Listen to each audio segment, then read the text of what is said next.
দেখো, আজকে আমরা একটা খুব গুরুত্বপূর্ণ টপিক আলোচনা করব এবং রাসায়নিক বন্ধন প্রায় শেষের দিকে, লাস্ট টপিক। তারপরে ছোটোখাটো কোনো টপিক যদি থাকে আমরা আলোচনা করে নেব। সেটা হচ্ছে আণবিক কক্ষক তত্ত্ব, ইংরেজিতে বলা হয় মলিকুলার অরবিটাল থিওরি বা সংক্ষেপে এমওটি, মলিকুলার অরবিটাল থিওরি বা এমওটি। এটা সম্পূর্ণ নতুন একটা ধারণা। আমাদের এখানে ধারণাটা এসছে এভাবে যে ইলেকট্রনকে আমরা কণা হিসাবে যেরকম কল্পনা করি সেরকম তরঙ্গ হিসেবেও ইলেকট্রনকে ধরা হয়। ইলেকট্রনকে আমরা তরঙ্গ হিসেবে কল্পনা করতে পারি। তা তোমরা জানো, ফিজিক্সে পড়বে যে যখন দুখানা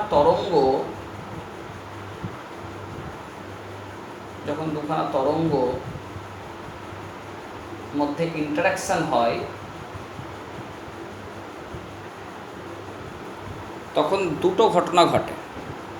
এক হচ্ছে কি, এই তরঙ্গ দুটোর অ্যাম্প্লিটিউড বেড়ে যেতে পারে বা তরঙ্গ দুটোর অ্যাম্প্লিটিউড হ্রাস পেতে পারে। এরকম ভাবছি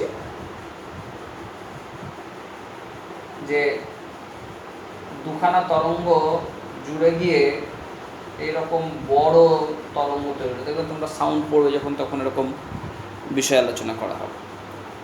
অথবা এরকম হতে পারে যে দুখানা মেশার পরে তাদের অ্যাম্প্লিটিউডের ভ্যালুটা কমে গেল। তো এখানেও ঠিক তাই, আমরা ইলেকট্রনকে এভাবে ভাবছি, তরঙ্গ হিসেবে ভাবছি। তাহলে তরঙ্গের যে ধর্ম, সেই তরঙ্গ ধর্ম তাহলে ইলেকট্রনের ক্ষেত্রেও প্রযোজ্য। তার জন্য আমরা এখানে দেখব যে যখন অ্যাটমিক অরবিটাল, পারমাণবিক কক্ষক কোনগুলো? 1s, 2s, 2p, এই সমস্তগুলো, এই পারমাণবিক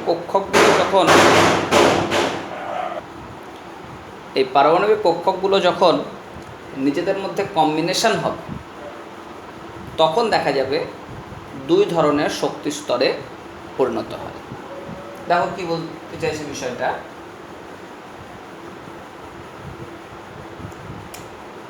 যেমন ধরো, তোমরা জানো যে এস কক্ষকগুলো এরকম স্ফেরিক্যাল হয়।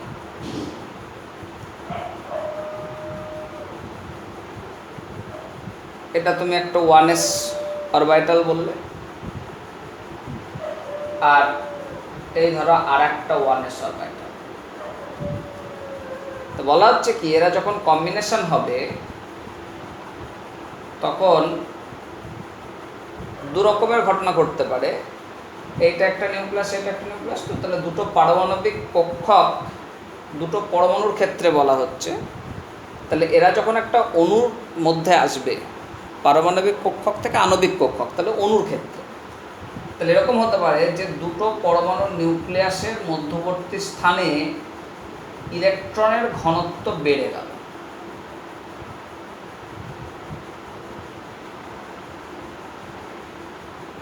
ইলেকট্রনের ঘনত্ব বেড়ে গেল। অথবা আর একটা এরকম ঘটনা ঘটতে পারে যে দুটো পরমাণুর নিউক্লিয়াসের মধ্যবর্তী স্থানে ইলেকট্রনের ঘনত্ব কমে গেল, অর্থাৎ বাইরের দিকে ইলেকট্রনের ঘনত্ব বাড়ে। এখন যখন দেখা যায় যে দুটো নিউক্লিয়াসের মধ্যবর্তী স্থানে ইলেকট্রনের ঘনত্ব বাড়ছে, সেটাকে আমরা বলি বন্ডিং। সেটাকে আমরা বলবো বন্ডিং।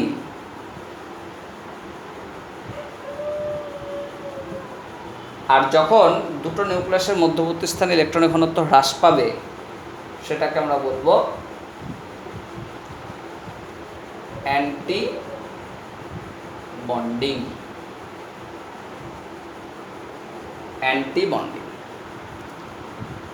এবার তোমরা জানো যে দুখানা এস অরবিটাল, এদের মধ্যে হেড অন ওভারল্যাপিং হয়, মুখোমুখি অভিলেপন ঘটে। আর মুখোমুখি অভিলেপন ঘটলে আমাদের যে অরবিটাল ফর্মেশন হয় সেগুলো মানে মুখোমুখি বিলোপন ফলে যে বন্ধন তৈরি হয় সেগুলোকে বলা হয় সিগমা বন্ধন।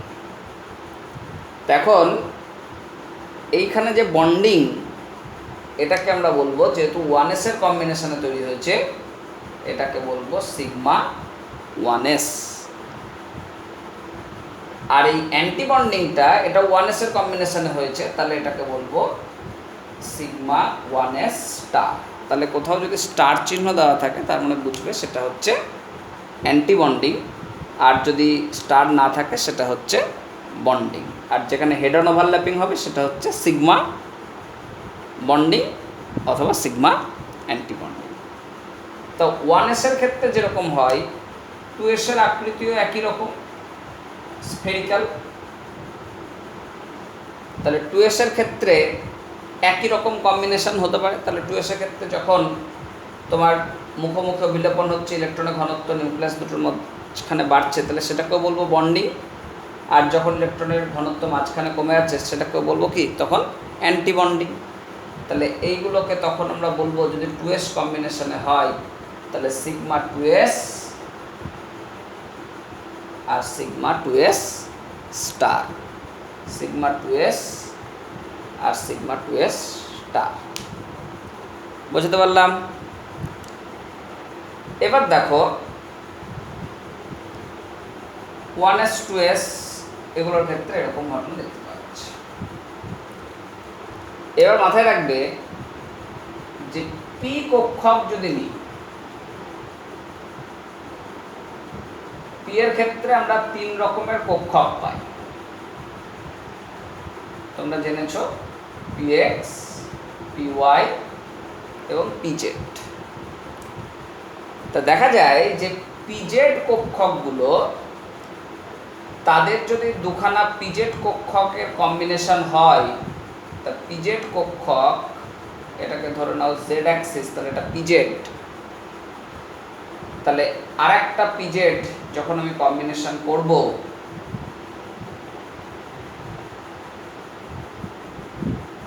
এটা z অ্যাক্সিস, তাহলে এটাও আর একটা pz।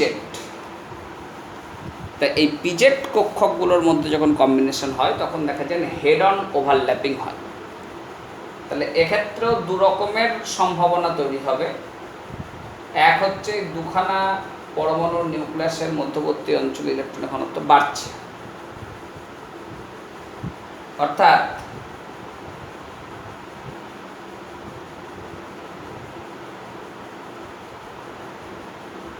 এই হয়ে দেখা, তার মানে দুটো পরমাণু নিউক্লিয়াসের মাঝের অঞ্চলে ইলেকট্রনের ঘনত্ব বাড়ল।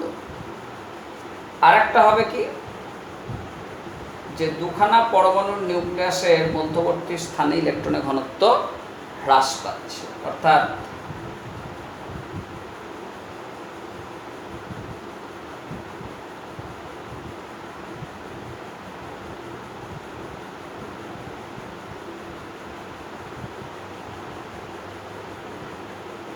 এরকম। তাহলে যখন ইলেকট্রনের ঘনত্ব বৃদ্ধি পেল, তাহলে এটাকেও আমরা বলবো কি বন্ডিং,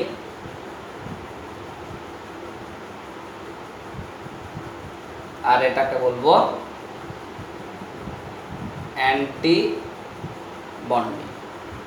এখন এই pz অরবিটালটা যদি 2 এর হয়, 2pz, তাহলে 2pz দুখানা যখন হেড অন ওভারল্যাপিং করবে তখন এটাকে বলবো সিগমা 2pz, আর এটাকে বলবো সিগমা স্টার 2pz।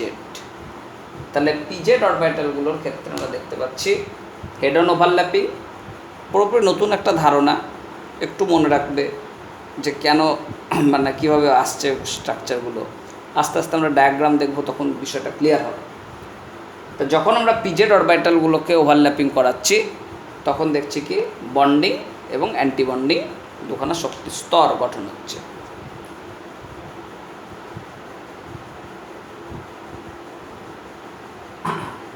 আর মাথায় রাখবে px যদি নাও, এটাকে যদি x অ্যাক্সিস ভাবো, তাহলে এটা হচ্ছে px, আর একটা এক্স অ্যাক্সিস, আর একটা অ্যাটমের আর একটা px, তাহলে এটাকে আমরা বলবো কি 2px 2px।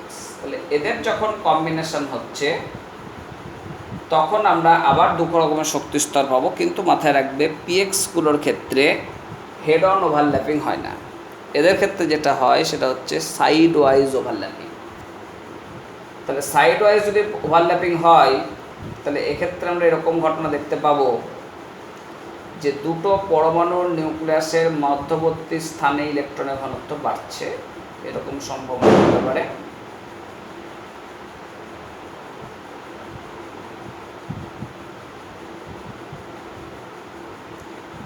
আর এক হতে পারে কি যে দুখানা পরমাণুর নিউক্লিয়াসের মধ্যবর্তী স্থানে ইলেকট্রনের ঘনত্ব হ্রাস পাচ্ছে, তাহলে ইলেকট্রনগুলো কি হলো সাইডে চলে গেল, হ্রাস পেয়ে গেল। তাহলে এই যখনই মাঝখানে ইলেকট্রনের ডেনসিটি বাড়ছে তখন সেটাকে আমরা বলি কি বন্ডিং, আর এটাকে বলবো অ্যান্টি বন্ডিং। তা দেখো এই 2px এর ক্ষেত্রে আমরা দেখতে পাচ্ছি সাইড ওয়াইজ ওভারল্যাপিং, আর সাইড ওয়াইজ ওভারল্যাপিং হলে তাকে আমরা বলি কি পাই বন্ধন। তার জন্য এইটাকে আমরা বলবো পাই 2px, আর এটাকে বলবো পাই স্টার 2px, পাই 2px এবং পাই স্টার 2px। তাহলে অনুরূপভাবে যদি এটা py হয় অর্থাৎ 2py, তখন এগুলোকে বলবো পাই 2py এবং পাই স্টার 2py। তা আমাদের এই বিভিন্ন রকমের কম্বিনেশানগুলো তোমাদেরকে মাথায় রাখতে হবে যে বিভিন্ন ধরনের কম্বিনেশান কীভাবে হচ্ছে। তাহলে এস এর ক্ষেত্রে দেখলে এবং পি এর ক্ষেত্রে দেখলে, এস এর ক্ষেত্রে 1s 2s, আর পি এর ক্ষেত্রে pz এর একটা টাইপ, আর px py এদের একই রকমের টাইপ। এবারে আমরা যদি এগুলোকে ডায়াগ্রামে নিয়ে আসি, শক্তি এনার্জি ডায়াগ্রামে, তাহলে কীরকম আমরা পাবো সেটা লক্ষ্য করো। বিষয়টা বুঝে নিলে এর অ্যাপ্লিকেশানগুলো খুব সহজ। দেখো আমরা এবার একটা ডায়াগ্রাম দেখব। এক ধারে নিচ্ছি এনার্জি, আর এক ধারে এনার্জি ডায়াগ্রাম, শুধু এনার্জি হিসাব করা হচ্ছে, ই দিয়ে প্রকাশ করা।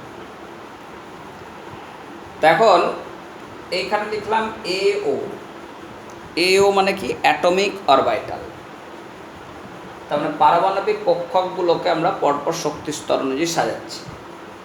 তাহলে এখানে হচ্ছে সব থেকে নিম্নে কি থাকে 1s শক্তি স্তর, 1s এর থেকে উচ্চ হচ্ছে 2s, আর তার থেকে উচ্চ হচ্ছে 2p, 1s 2s 2p।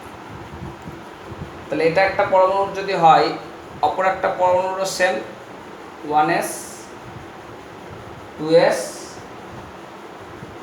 2p। এবার এই পারমাণবিক কক্ষকগুলো যখন কম্বিনেশন হয় তখন তৈরি হয় মলিকুলার অরবিটাল। মধ্যে যে শক্তি স্তরগুলো যেগুলো তৈরি হবে সেগুলোকে বলবো আণবিক কক্ষক বা মলিকুলার অরবিটাল। তা দেখো এই 1sগুলোতে একটা করেই পারমাণবিক কক্ষক আছে, তাহলে দুখানা পারমাণবিক কক্ষক যখন কম্বিনেশন হচ্ছে তাহলে কী দেখলে একটু আগে দু রকমের কম্বিনেশন হতে পারে। এক হচ্ছে ইলেকট্রন ডেনসিটি মাঝখানে বাড়ছে অথবা ইলেকট্রন ডেনসিটি মাঝখানে কমে যাচ্ছে। তাহলে যখন এই মাঝখানে ইলেকট্রন ডেনসিটি কমছে সেটাকে আমরা বলছি বন্ডিং। বন্ডিং হলে দেখা যায় যে তার এনার্জি লেভেলটা নিচে চলে আসে, আর যেটা অ্যান্টি বন্ডিং তার দেখা যাবে এনার্জি লেভেলটা এরকম হাই উচ্চ। তাহলে এখানে দুখানা পারমাণবিক কক্ষক ছিল, তাহলে সমসংখ্যক পারমাণবিক কক্ষক নিচে এবং সমসংখ্যক পারমাণবিক কক্ষক আমরা ওপরে বসিয়ে দিলাম। তাহলে এটাকে বলবো সিগমা 1s, এটাকে বলবো সিগমা 1s স্টার। একই রকমভাবে 2s কক্ষকগুলো যখন কম্বিনেশন হবে, 2s কক্ষকগুলো যখন কম্বিনেশন হবে তখন আমরা দেখব যে একই রকমভাবে অর্ধেক সংখ্যক কক্ষকের শক্তি কমে যাবে আর অর্ধেক সংখ্যক কক্ষকের শক্তি, আণবিক কক্ষকের শক্তি বেড়ে যাবে। তাহলে আমরা এই একটা পেলাম, এই একটা পেলাম, তাহলে এটাকে কি বলবো? সিগমা 2s, আর এটাকে বলবো সিগমা স্টার 2s। তাহলে sigma 1s, sigma 1s star, sigma 2s, sigma 2s star. এবার এই পি এর ক্ষেত্রে দেখো তিনটে করে কক্ষক আছে, px, py, pz, তিনখানা করে কক্ষক আছে। তাহলে এরা যখন কম্বিনেশন হবে, এদের যখন কম্বিনেশন হবে তখন দেখা যাবে দুই ধরনের শক্তি স্তর হবে। একটা হচ্ছে pz এর জন্য সিগমা আর px, py এর জন্য পাই। তো দেখা যায় এই px আর py এরা যে শক্তি স্তর গঠন করে সেই দুটোর শক্তি সমান হয় এবং নিম্ন শক্তি স্তরে পরিণত হয়। তাহলে আমরা এখানে লিখলাম পাই টু px, পাই টু py। তার ওপরে যে শক্তি স্তরটা থাকবে সেটা হচ্ছে সিগমা pz, আর এর ওপরে যে শক্তি স্তরটা থাকবে সেটা হচ্ছে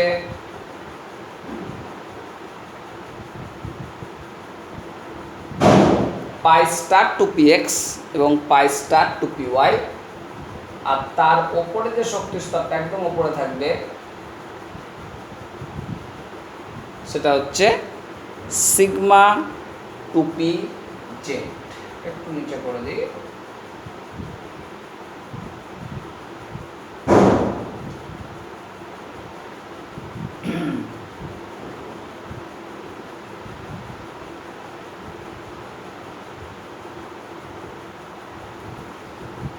বোঝা যাচ্ছে? তাহলে এরকমভাবে আমরা দেখব যে শক্তি স্তরগুলো অবস্থান করছে। তাহলে এই নিচের জোড়াগুলোর মধ্যে একটাকে বলবো কি পাই টু px আর একটাকে বলবো পাই টু py, এদের শক্তি সমান হয়। তারপরে উপরেরটাকে বলবো সিগমা টু পি জেড, তার উপরে এটাকে বলবো pi star two P x, তার উপরটাকে বলবো pi star two P y, আর এটাকে বলবো sigma star two P z. তাহলে আমরা এই শক্তি স্তরগুলোকে যদি সাজাই তাহলে সব থেকে নিম্ন শক্তি স্তর হচ্ছে সিগমা 1s, তারপরে সিগমা 1s স্টার, তারপরে সিগমা 2s, তারপরে সিগমা 2s স্টার, তারপরে হচ্ছে pi two P X equal to pi two P Y less than sigma two P Z less than pi star two P X equal to pi star two P Y less than pi star two P Y less than sigma star two P Z. তো মাথায় রাখবে এই যে আমাদের energy অর্ডারটা, এটা হচ্ছে nitrogen অণু পর্যন্ত। আর নাইট্রোজেনের পরবর্তী হলে নাইট্রোজেনের পরবর্তী অণু, তার ক্ষেত্রে মাথায় রাখবে এই এনার্জি ডায়াগ্রামের এই যে দুটো শক্তি স্তর দেখছো এই দুটো ইন্টারচেঞ্জ হবে। এটা চলে যাবে উপরে, এটা চলে আসবে নিচে। তাহলে আমরা কি লিখতে পারবো? Sigma 1s, sigma 1s star, sigma 2s, sigma 2s star, sigma 2pz, pi 2px, pi 2py, sigma pi star 2px equal to pi star 2py less than sigma star two P z. তাহলে nitrogen অণু পর্যন্ত মোট electron সংখ্যা nitrogen অণু পর্যন্ত দেখা যাবে এই যে ডায়াগ্রাম আমরা করেছি সেটা দেখতে পাওয়া যাবে। আর নাইট্রোজেন অণুর পরবর্তী ক্ষেত্রে আমরা দেখব শুধু এই দুটোর মধ্যে ইন্টারচেঞ্জ হবে। এখন এগুলো হলো শক্তি ডায়াগ্রাম অনুসারে কক্ষকগুলো কীভাবে সাজানো হলো আর কক্ষকগুলোর কম্বিনেশনে কীরকমভাবে আমাদের আণবিক কক্ষক তৈরি হলো। তাহলে আমাদের এই ধারণাটা একটু তৈরি হলো যে আণবিক কক্ষক জিনিসটা কী। আণবিক কক্ষক জিনিসটা হচ্ছে যে পারমাণবিক কক্ষকগুলো যখন কম্বিনেশন হচ্ছে তখন যে নতুন শক্তিস্তর গঠিত হচ্ছে সেই নতুন শক্তিস্তরগুলোকে আমরা বলছি আণবিক কক্ষক বা মলিকুলার অরবিটাল। এই মলিকুলার অরবিটালগুলো তোমার আর 1s 2s 2p এরকমভাবে লেখা হচ্ছে না, তখন sigma 1s sigma 1s star, sigma 2s sigma 2s star, pi 2px pi 2py, sigma 2pz pi star 2px pi star 2py, sigma 2p sigma 2pz star, এরকমভাবে আমরা আণবিক কক্ষকগুলোকে প্রকাশ করছি। তা যাই হোক এখন আমাদের এই ডায়াগ্রামগুলোর অ্যাপ্লিকেশনটা কী আর কীভাবে আমরা এখান থেকে বিভিন্ন তথ্য পাবো সেটা লক্ষ্য করো। যেমন ধরো আমরা একটা অণু বলছি হাইড্রোজেন অণু, তাহলে এখানে মোট ইলেকট্রন সেটা হচ্ছে 1 + 1 = 2 হাইড্রোজেন অণুতে। তাহলে হাইড্রোজেন পরমাণুর ক্ষেত্রে অ্যাটমিক অরবিটাল যেটা সেটা তো শুধুমাত্র 1s, তাছাড়া তো অ্যাটমিক অরবিটালে কোথাও ইলেকট্রন নাই। তাহলে আমরা যদি এর ডায়াগ্রাম করি তাহলে আমার গোটাটা করার দরকার নাই, হাইড্রোজেনের ক্ষেত্রে শুধুমাত্র 1s টুকু আঁকলেই চলে যাবে। তাহলে এধারে এনার্জি ডায়াগ্রাম আমরা প্লট করছি, তাহলে এখানে ধরো একটা শক্তি স্তর 1s, এধারে 1s নিলাম। তাহলে এই হচ্ছে পারমাণবিক কক্ষক। এই পারমাণবিক কক্ষক দুটো যখন কম্বাইন্ড হবে তাহলে একটা হবে উচ্চ শক্তি স্তর, একটা হবে নিম্ন শক্তি স্তর। তাহলে এখানে একটা আণবিক কক্ষক, এখানে একটা আণবিক কক্ষক হলো। তাহলে এখানে মোট ইলেকট্রন যেহেতু 2 আছে, এবার ইলেকট্রন বসানোর সময় মাথায় রাখবে যে মোট ইলেকট্রনগুলোকে আমরা নিম্ন শক্তি স্তর থেকে ক্রমশ উচ্চ শক্তি স্তরের দিকে পূর্ণ করতে করতে চলে যাব। এবং প্রত্যেকটা আণবিক কক্ষক তার ক্যাপাসিটি হচ্ছে 2টো করে ইলেকট্রন বহন করা, যেরকম আণবিক কক্ষকের ক্ষেত্রে ছিল এখানেও তাই। তাহলে মোট 2টো ইলেকট্রন আছে, সেই 2খানা ইলেকট্রনকে তুমি এইখানে বসিয়ে দাও। তাহলে আমার হাইড্রোজেন অণুর এমওটি তত্ত্ব অনুসারে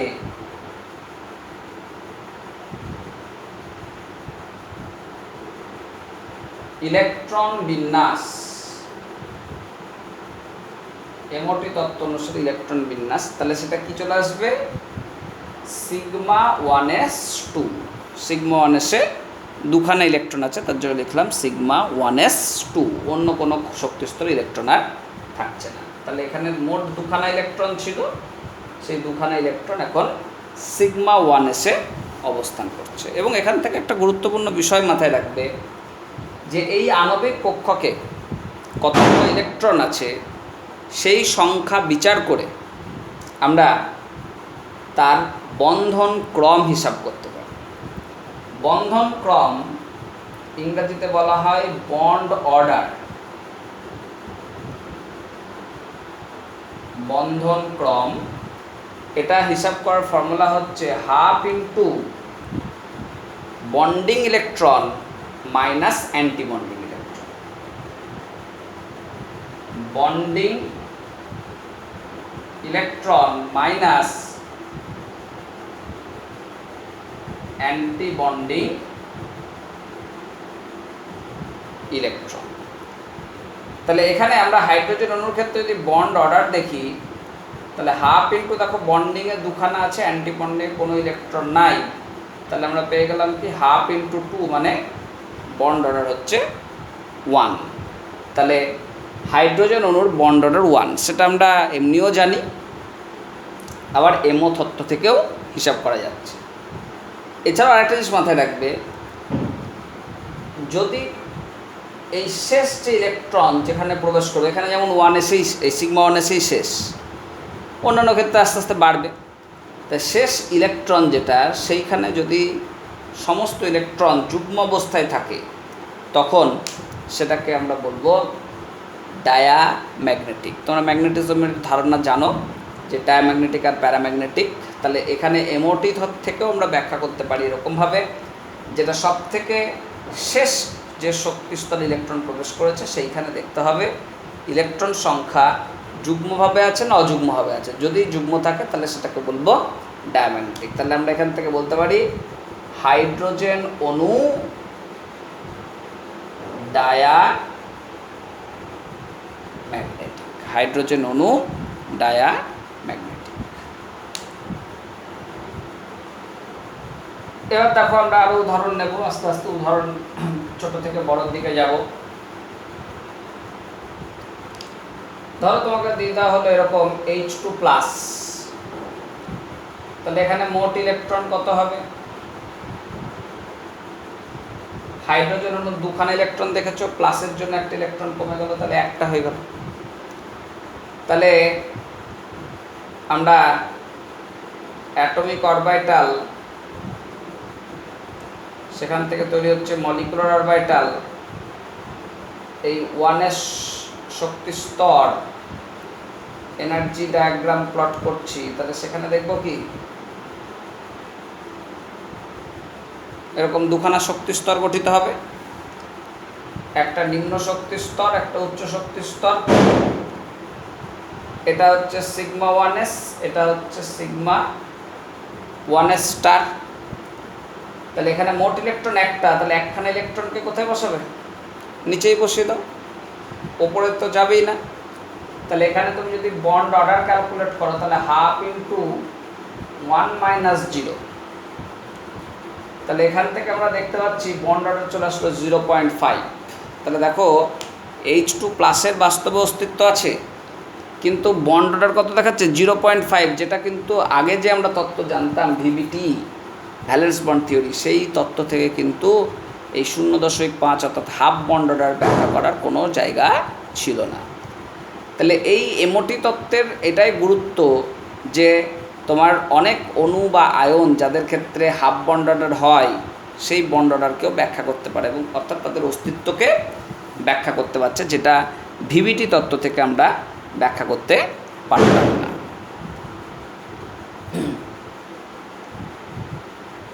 আর এটাই দেখো অযুগ্ম ইলেকট্রন আছে, তাহলে এটাকে বলবো কি প্যারাম্যাগনেটিক, প্যারাম্যাগনেটিক সাবস্টেন্স।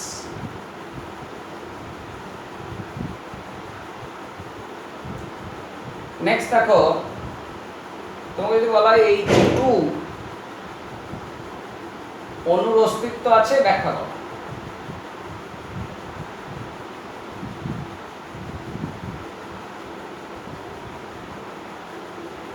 ব্যাখ্যা করো। তাহলে কি করব? হিলিয়াম অণুতে মোট ইলেকট্রন কত হবে? 2 + 2 4টে। হিলিয়ামের ইলেকট্রন বিন্যাস কি হয়? 1s2। তাহলে দুখানা অণু মিলে মোট 4টে ইলেকট্রন হবে। তাহলে এই 1s শক্তি স্তর এখানেই সীমাবদ্ধ, এর ক্ষেত্রে আর উচ্চ শক্তি স্তর আসবে না। তাহলে আমরা এই পাচ্ছি কি অ্যাটমিক অরবিটাল, আর এই হচ্ছে মলিকুলার অরবিটাল। তাহলে এনার্জি ডায়াগ্রাম আমরা প্লট করছি। তাহলে He2 অণুর ক্ষেত্রে আমরা দেখব কি যে দুখানা 1s অরবিটাল যখন কম্বিনেশন হবে, তখন এরকমভাবে দুখানা শক্তি স্তর তৈরি করবে। তাহলে সিগমা 1s আর সিগমা স্টার 1s। তাহলে মোট 4টে ইলেকট্রন আছে এখানে, 1 2 3 4। তাহলে আমরা যদি He2 অণুর ইলেকট্রন বিন্যাস বলি, তাহলে সিগমা 1s এ দুটো, সিগমা 1s স্টারে দুটো। তাহলে আমরা যদি এখানে বন্ড অর্ডার হিসাব করি, তাহলে দেখবো কি হাফ ইন্টু বন্ডিং ইলেকট্রন দুটো, অ্যান্টি বন্ডিং ইলেকট্রন দুটো, মানে বন্ড অর্ডার শূন্য। তাহলে কোথাও যদি বন্ড অর্ডার বন্ধন ক্রম শূন্য চলে আসে তখন আমি বলবো কি তার অস্তিত্ব নাই। তাহলে বলবো কি He2 এর অস্তিত্ব নাই, He2 এর অস্তিত্ব নাই। কিন্তু দেখো আমরা যদি এরকম নিতাম যে He2 প্লাসের অস্তিত্ব আছে, He2 প্লাসের কি অস্তিত্ব আছে, তাহলে দেখো কি বলা যায়, He2 প্লাসের ক্ষেত্রে মোট ইলেকট্রন কত হবে, 3টে। তাহলে 3খানা যদি ইলেকট্রন হয় তাহলে 1s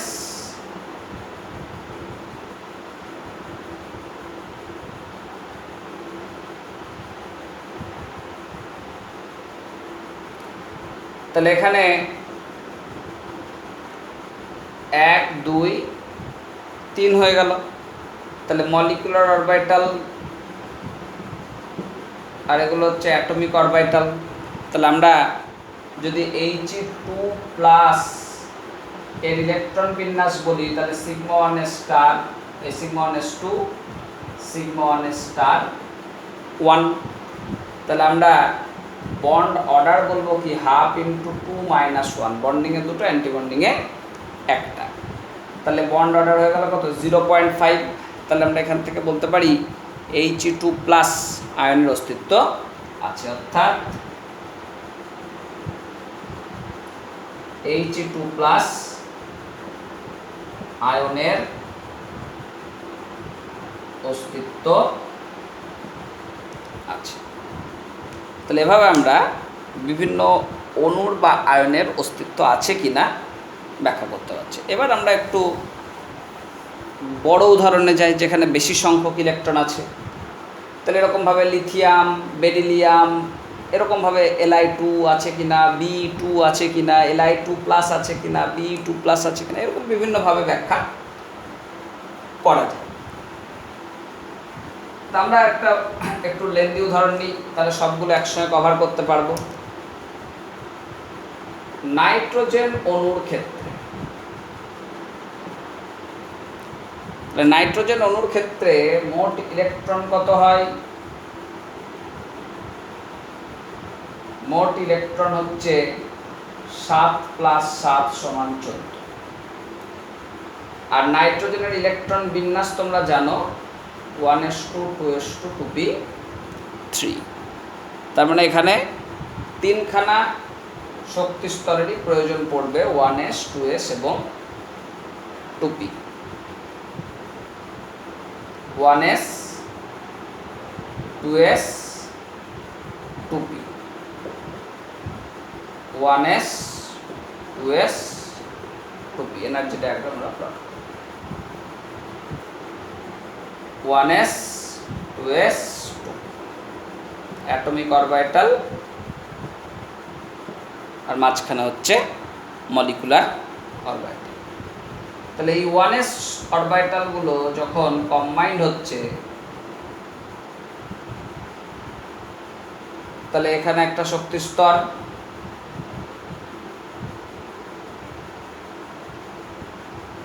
এখানে একটা শক্তি স্তর,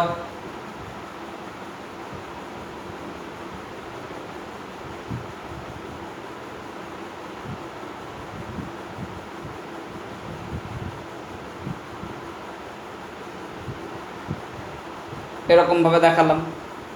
তো সবসময় যে বক্স বক্স করতে হবে তার কোনো মানে নাই, এরকম দাগ দিয়েও এনার্জি লেভেলকে দেখাতে পারবো। তো এখানে দুটো আছে বলে দুটো দাগ করেছি, এগুলো একটা করে আছে। তাহলে মোট ইলেকট্রন 14টা, তাহলে 14টা প্রবেশ করো, 1 2 3 4 5 6 7 8। এবার এইখানে পূরণ করার সময় কী করব, আমাদের হুন্স রুল যেরকম পড়েছে অ্যাটমিক স্ট্রাকচারে সেরকম ফলো করব। তাহলে 8 হলো 9 10, অর্থাৎ সমশক্তি সম্পন্ন কক্ষক যেহেতু তার জন্য এককভাবে পূর্ণ হলো, অর্ধপূর্ণ হলো, তারপরে আবার জোড়া হবে। দিয়ে 11 12, তাহলে মোট 14টা ইলেকট্রন আছে। তাহলে এখানে আমি বাকি দুখানা ইলেকট্রন বসিয়ে দিলাম। তাহলে এই অণুটার ক্ষেত্রে যদি আমরা ইলেকট্রন বিন্যাসটা দেখি, তাহলে হবে কি sigma 1s2, sigma 1s star 2, sigma 2s2, sigma 2s star 2, পাই 2px2, পাই 2py2, সিগমা 2pz2। বুঝতে পারলে? কারণ এটা জানো sigma 1s, sigma 1s star, sigma 2s, sigma 2s star, এটা হচ্ছে কি পাই 2px, পাই 2py, এটা হচ্ছে সিগমা 2pz। তাহলে আমরা এইখানে বন্ড অর্ডার সমান বলবো কি হাফ ইন্টু বন্ডিং ইলেকট্রন। তাহলে বন্ডিং কোথায় কোথায় আছে যেগুলো স্টার নাই? 2, 4, 5, 6, 7, 8, 9, 10, এগুলো তো কারোর স্টার নাই। 10 মাইনাস অ্যান্টি বন্ডিং ইলেকট্রন 2, 2, 4টে, 4 বেশি নাই। তাহলে হাফ ইন্টু 6 মানে বন্ড অর্ডার হয়ে গেল 3। তাহলে দেখো আমরা নাইট্রোজেনের যে ত্রিবন্ধন সেটা কিন্তু হিসাব করতে পারছি। তা এমো তত্ত্বের এটা একটা গুরুত্ব দেখতে পাচ্ছ যে ভিবিটি থেকে যেগুলো ব্যাখ্যা করা যায় সেগুলো তো করা যাচ্ছেই, তা সত্ত্বেও ভিবিটিতে যেগুলো করা যায় না সেগুলোকেও আমরা করতে পারছি। তাহলে এখানে বন্ড অর্ডার বলবো 3 এবং এটাকে বলবো একটা ডায়াম্যাগনেটিক পদার্থ।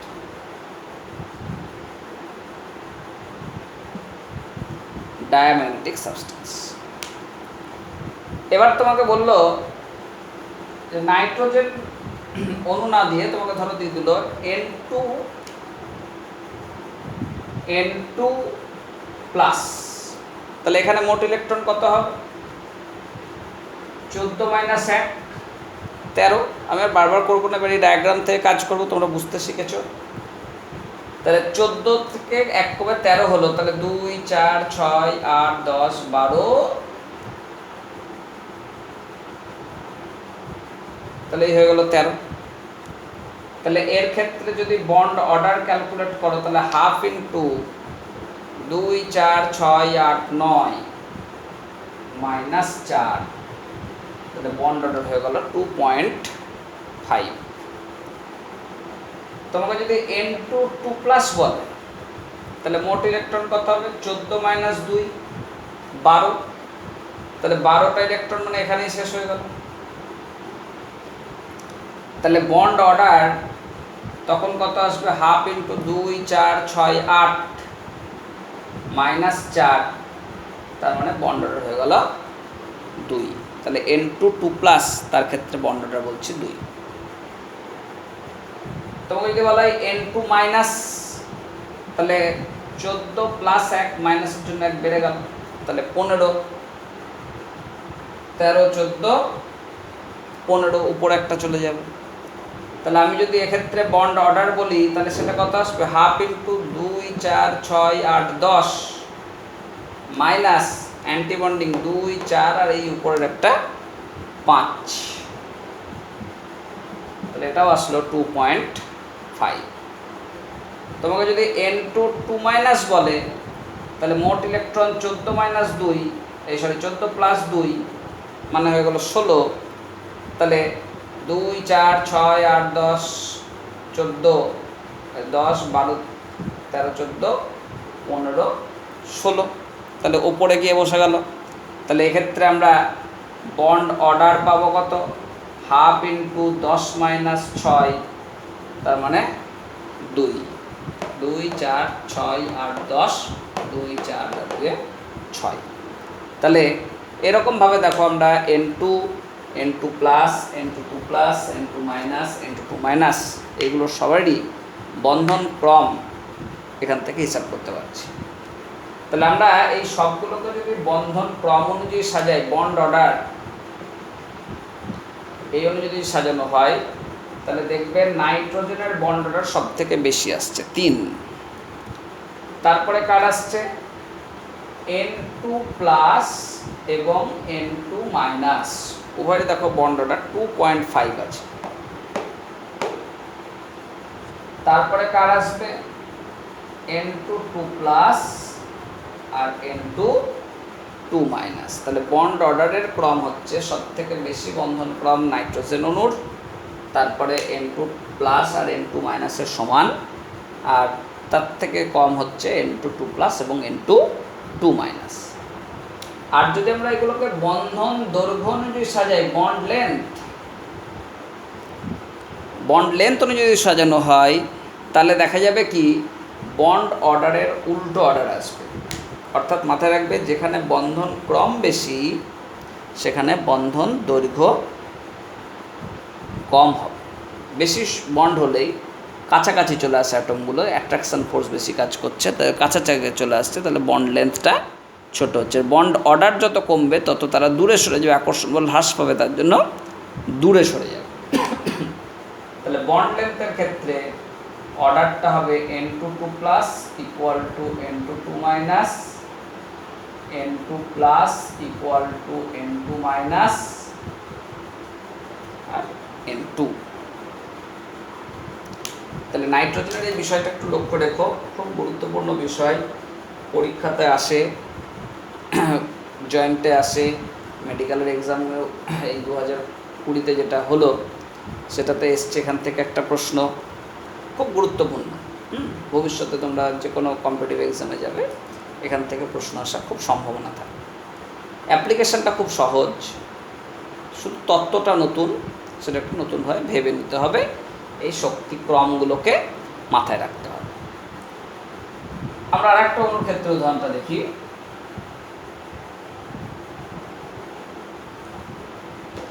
এবার আমরা আলোচনা করব অক্সিজেন অণুর ক্ষেত্রে। তোমরা জানো অক্সিজেন অণুর মোট ইলেকট্রন সেটা হচ্ছে 8 + 8 = 16। এবং তোমাদের শেখানো হয়েছে একটু আগে যে অক্সিজেন অণুর ক্ষেত্রে এই শক্তির স্তরের একটু পার্থক্য ঘটবে, সেটা হচ্ছে সিগমা 2pz সেটা চলে যাবে পাই 2px পাই 2p এর জায়গায়, আর পাই 2px পাই 2py সেটা চলে যাবে সিগমা 2pz এর জায়গায়। এমনি ফান্ডামেন্টাল কোনো পার্থক্য আসবে না, শুধুমাত্র তোমার ওই শক্তির স্তরের ওইটুকুই পরিবর্তন ঘটে। কিন্তু পরিবর্তনের কারণ কি সেটা কিন্তু এখন আলোচনা করার জায়গা নাই, এখন জাস্ট মনে রাখবে, কারণ এগুলোর মধ্যে আবার সিমেট্রি অ্যাসিমেট্রি বলে বিষয় আছে, সিমেট্রি এলিমেন্ট হয়, সেইগুলো তোমাদের সিলেবাসে এখন থাকছে না, তার জন্য ওইগুলো এখন জানার কোনো দরকার নাই, কারণ ওগুলো পড়াতে গেলে আবার নতুন বিষয়ে আলোচনা করতে হবে, যেগুলো পুরো মাস্টার ডিগ্রিতে গিয়ে থাকে, তা সেসব কনসেপ্ট মাথাতেও ঢুকবে না আর অযথা সময় নষ্ট হবে। তাহলে আমরা অ্যাটমিক অরবিটাল, মলিকুলার অরবিটাল নিলাম। তাহলে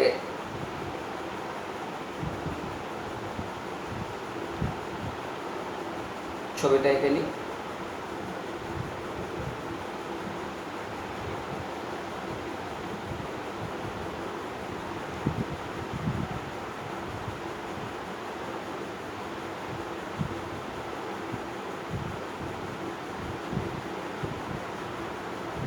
ওপরে কোনো পরিবর্তন নেই, ওপরে যা ছিল তাই, শুধু এই জায়গাটায় ইন্টারচেঞ্জ হচ্ছে।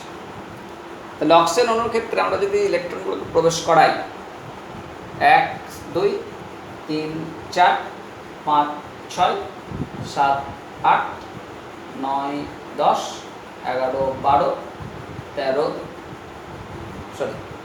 1 2 এইখানে বাদ চলে গেছে, 1 2 3 4 5 6 7 8 9 10 11 12 13 14 15 16। তাহলে 16খানা ইলেকট্রন এইভাবে অবস্থান করছে। তাহলে আমরা যদি অক্সিজেন অণুর তোমার ইলেকট্রন বিন্যাসটাকে লিখি, তাহলে দাঁড়াবে কি sigma 1s2 sigma 1s start 2 sigma 2s2 sigma 2s start 2 sigma 2pz2 পাই 2px2 পাই 2py2 পাই স্টার 2px1 পাই স্টার 2py1। তাহলে এখান থেকে আমরা খুব সহজেই বন্ধন ক্রম হিসাব করতে পারবো। তাহলে বন্ডিং ইলেকট্রন 2, 4, 6, 8, 10 আর অ্যান্টি বন্ডিং ইলেকট্রন 2, 4, 2 এ 6। তাহলে হাফ ইন্টু 4 মানে হচ্ছে 2। তাহলে মাথায় রাখবে যে অক্সিজেন অণুতে বন্ধন ক্রম হচ্ছে 2। তাহলে অক্সিজেন অণুর বন্ধন ক্রম 2, বন্ধন ক্রম 2। আর এইখানে দেখো দুখানা অযুগ্ম ইলেকট্রন আছে, তার জন্য এটাকে বলবো প্যারা ম্যাগনেটিক। প্যারা ম্যাগনেটিক, বোঝা গেল? তা এই যে বিষয়টা, এইখান থেকে একটা কিন্তু আমাদের পুরনো ধারণা ক্লিয়ার হবে। যেমন তোমরা দেখবে ক্লাস 10-এর বইয়ে লেখা ছিল, 11-এর বইও পেয়েছো এই চ্যাপ্টার পড়তে গিয়ে, যে অক্সিজেন হচ্ছে একটা তোমার দ্বিবন্ধন তো হয়, কিন্তু বলা হয়েছিল কি অযুগ্ম সংখ্যক ইলেকট্রন বিশিষ্ট দ্বিবন্ধন। 3টা করে ইলেকট্রন দেখানো হয়েছিল, ক্লাস 10-এর বইও ছিল, 11-এর বইও আছে। তাহলে কেন বলা হচ্ছে? কারণ দেখো আমরা যদি দ্বিবন্ধন নর্মাল ওয়েতে করে দিতাম তাহলে তো অক্সিজেন সব ইলেকট্রন পেয়ার হয়ে যেত, যুগ্ম হয়ে যেত। তাহলে যুগ্ম হয়ে গেলে অক্সিজেন তো ডায়াম্যাগনেটিক হয়ে যেত।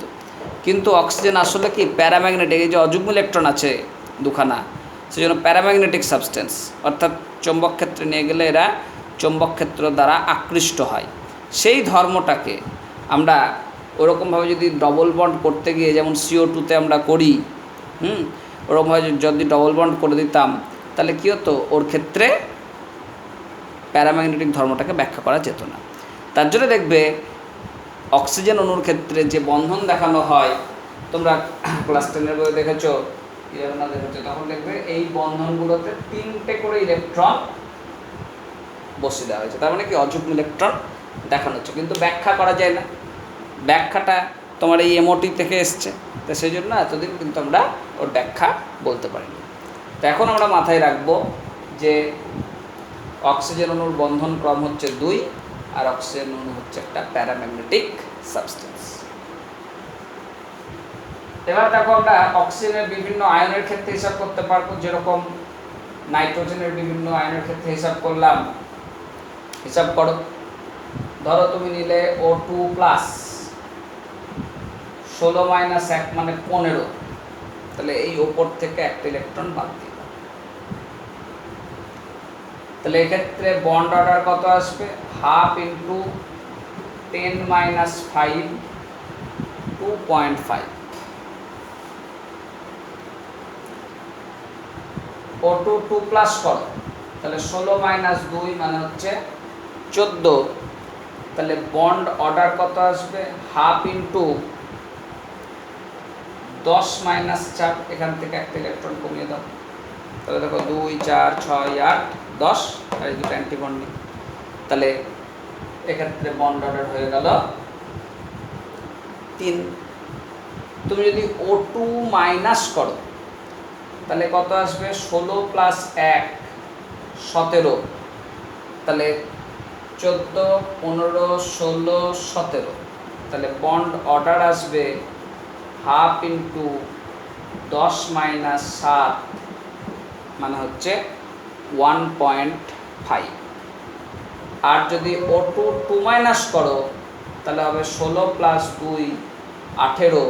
তাহলে এখানে একটা ইলেকট্রন বেড়ে গেল, তাহলে বন্ড অর্ডার হয়ে গেল হাফ ইন্টু 10 - 8, তার মানে 1। তাহলে এইখানে আমরা অক্সিজেন এবং অক্সিজেনের যে আয়নগুলো আছে সেগুলোকে যদি বন্ড অর্ডার অনুযায়ী সাজাই তাহলে আসবে কি? হাইয়েস্ট হচ্ছে O2 2+, দেখো বন্ড অর্ডার 3, তারপরে হবে O2+, তারপরে হবে O2, তারপরে হবে O2-, সব থেকে কম হবে O2-। 2-। আর বন্ধন দৈর্ঘ্য অনুযায়ী সাজানো হয় বন্ড লেন্থ, তাহলে বন্ড অর্ডারের অপোজিট হয়, তোমরা জেনেছ। তাহলে এখানে লিখবে কি O2 2-, O2 - O2 O2 2+, O2 plus আর O2 2+। এইভাবে আমরা বন্ড অর্ডারকে ব্যাখ্যা করতে পারছি। তাহলে বন্ড অর্ডার, বন্ড লেন্থ, এইভাবেই আমরা কিন্তু হিসাব করে নিতে পারবো মলিকিউলগুলোর ক্ষেত্রে বন্ড অর্ডার, বন্ড লেন্থ কী আছে। তাহলে এরকমভাবে তোমরা বিভিন্ন অণু, যেমন ধরো ফ্লুরিন, নিয়ন, Ne2 এর অস্তিত্ব আছে কি নাই, F2 এর অস্তিত্ব আছে কি নাই, বন্ড অর্ডার কত, প্যারাম্যাগনেটিক না ডায়াম্যাগনেটিক, এই সমস্ত ধর্মই কিন্তু এখান থেকে ব্যাখ্যা করতে পারবে। তো মাথায় রাখবে তোমাদের এখানে আপ টু টোটাল ইলেকট্রন 20 পর্যন্তই ব্যাখ্যা করা যাবে, কারণ 1s2s 2p-তে সর্বোচ্চ 10টি ইলেকট্রন থাকতে পারে, আর দুই ধারের 1s2s 2p 10 20টা ইলেকট্রন, তাহলে এমোতে আমি 20টা ইলেকট্রনকেই এখানে বসাতে পারবো, তার বেশি কিন্তু এই ক্ষেত্রে করা যাবে না। বোঝা গেল? এমোর অনেক আলোচনা আছে, তোমাদের শুধুমাত্র সিম্পল মলিকিউলের ক্ষেত্রেই এমো ডায়াগ্রাম সিলেবাসের মধ্যে আছে, তাহলে এই জায়গাটুকু তোমরা ভালো করে রপ্ত করবে। আর বাইরে খুব বাজি পটকার আওয়াজ শুনলে ওগুলো একটু অ্যাভয়েড করে পড়াগুলো করে নিও। যাই হোক, তোমরা বারবার ভিডিওটা রিপিট করবে, দেখবে এবং খাতায় এগুলো লিখে নেবে, বই পড়বে, তাহলে দেখবে তোমাদের একটা ভালো ধারণা এখান থেকে তৈরি হবে। প্রশ্ন খুব সহজ হয়, প্রশ্ন নিয়ে কোনো চিন্তা নাই। এই বন্ধন ক্রম, বন্ধন দৈর্ঘ্য, এরকম সাজানো, কোনো অণুর অস্তিত্ব আছে কি নাই, ম্যাগনেটিক বিহেভিয়ার, এই সংক্রান্তই প্রশ্ন হবে। যেগুলো আলোচনা করলাম এর মধ্যে থেকেই কিছু না কিছু থাকবে, বা অন্য কিছু দিলে একই রকমভাবে করবে, কিন্তু মাথায় রাখবে up to 20 electron, total electron up to 20, তার বেশি তোমাদের আসবে না। তো যাই হোক, আমাদের রাসায়নিক বন্ধন চ্যাপ্টার প্রায় শেষ হয়ে গিয়েছে। আমাদের কোনো টপিক যদি থাকে আমরা আলোচনা করে দেখে নেব, একবার দেখে নেব, দিয়ে আমরা নতুন করে সেটুকু আলোচনা করে নতুন চ্যাপ্টারে চলে যাব। একদম ভালো চ্যাপ্টার, খুব সুন্দর চ্যাপ্টার, প্রশ্ন পারপাসের জন্য খুব ইম্পর্ট্যান্ট। যাই হোক, তাহলে এটা একটু দেখে নিও।